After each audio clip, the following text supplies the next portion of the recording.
વધુ એક મહત્વની ખબર સુરતની શિવશક્તિ ટેક્સટાઇલ માર્કેટમાં આગ લાગ્યા બાદ હવે તપાસનો ધમધમાટ શરૂ કરવામાં આવ્યો છે। માર્કેટમાં આગની ઘટનાની તપાસમાં ફાયર વિભાગ સક્રિય બન્યું। એનઓસી આપનારી એજન્સી પાસે વિવિધ મુદ્દે સ્પષ્ટતા માંગવામાં આવી છે। ફાયર એનઓસી રિન્યુ કરનાર એજન્સીની પણ પૂછપરછ કરવામાં આવશે। 2 દિવસ પહેલા આગ ઓલવવામાં ફાયર વિભાગને અનેક મુશ્કેલીઓ પડી હતી। ફાયર વિભાગે પણ આ ગંભીર નોંધ લીધી અને તેની તપાસ કરવાનું શરૂ કર્યું છે। માર્કેટના ગેટની બહાર દબાણોને લીધે ફાયર ફાઇટરને મુશ્કેલીઓ પડી। સુરતની મોટા ભાગની માર્કેટમાં ગેરકાયદે દબાણ ઊભા કરી દેવામાં આવ્યા છે। વધુ જાણકારી લઈએ સંવાદદાતા રાકેશ બ્રહ્મપુર પાસેથી। રાકેશ, હવે ફાયર વિભાગ જે તપાસનો ધમધમાટ શરૂ કર્યો છે, શું વિગતો વધુ પ્રાપ્ત થઈ છે?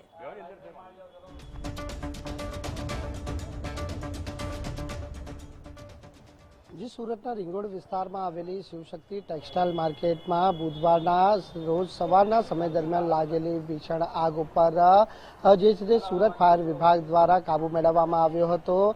काबू मेळव्યાને 2 દિવસ જેટલો સમય વીતી ગયો છે અને હવે જે शिवशक्ति टेक्सटाइल मार्केट में लागेली आग मामले હવે તપાસનો ધમધમાટ છે તે શરૂ કરી દેવામાં આવ્યો છે। ખાસ કરીને સુરત ફાયર વિભાગ હવે એક્શન મોડમાં આવ્યું છે અને ફાયર વિભાગ દ્વારા જે માર્કેટની એનઓસી રિન્યુ કરનારી એજન્સી છે તેની પાસે હવે સ્પષ્ટતા માંગવામાં આવી છે અને એજન્સીની ઊંડાણપૂર્વકની પૂછપરછ પણ છે તે કરવામાં આવશે। એટલે સુરત ફાયર વિભાગને આગ ઉપર કાબુ મેળવવામાં પણ ઘણો જે છે તે મુશ્કેલ બન્યું હતું, કારણ કે જે માર્કેટ વિસ્તાર હતી ત્યાં ફાયર વિભાગના જે બંબા હતા તે સરળતાપૂર્વક પ્રવેશી શકે તેવી કોઈ સ્થિતિ જોવા મળી નહોતી, કારણ કે અનેક દબાણો હોવાના કારણે ફાયર વિભાગે સાંકડી ગલીઓમાંથી પસાર થવામાં મુશ્કેલીનો સામનો કરવો પડ્યો હતો। તો આ સાથે જ તસવીરો આપને એક બતાવવાનો પ્રયાસ કરીશું કે જે ટેક્સટાઇલ માર્કેટની અંદર જે લોખંડની ગ્રીલો લગાડવામાં આવી છે, આ ગ્રીલોના કારણે જે આગ લાગી હતી ત્યારે આગ ઉપર કાબુ મેળવવામાં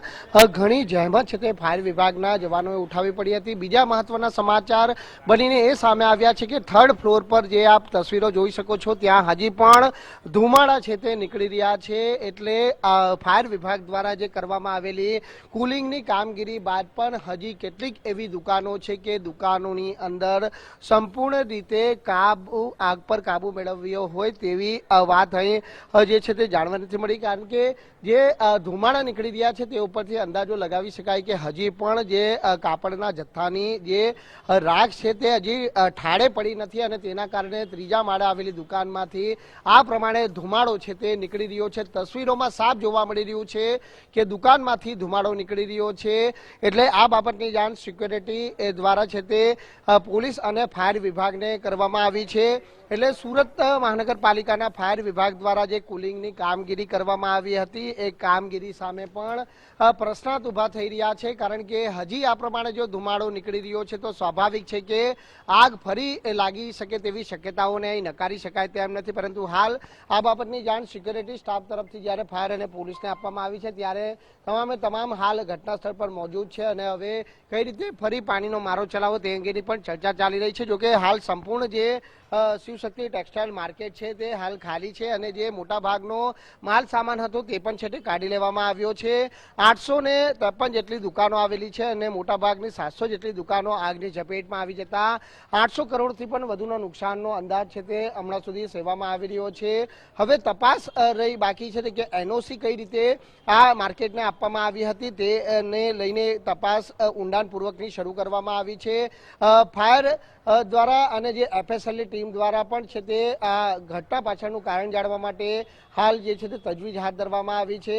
મહત્વનું છે કે એસવીએનઆઈટીની જે સ્ટ્રક્ચર સ્ટેબિલિટી કમિટી પણ આ મામલે તપાસ કરી રહી છે કે જે માર્કેટનું સ્ટ્રક્ચર છે તે હવે ચાલે તેમ છે કે કેમ તેને લઈને પણ હવે રિપોર્ટ છે તે 15 દિવસ બાદ સોંપવામાં આવશે અને ત્યારબાદ માર્કેટને સંપૂર્ણ રીતે ઉતારી લેવી કે કેમ તે અંગેનો નિર્ણય છે તે કરવામાં આવશે। જી આભાર આપનો જાણકારી આપવા માટે।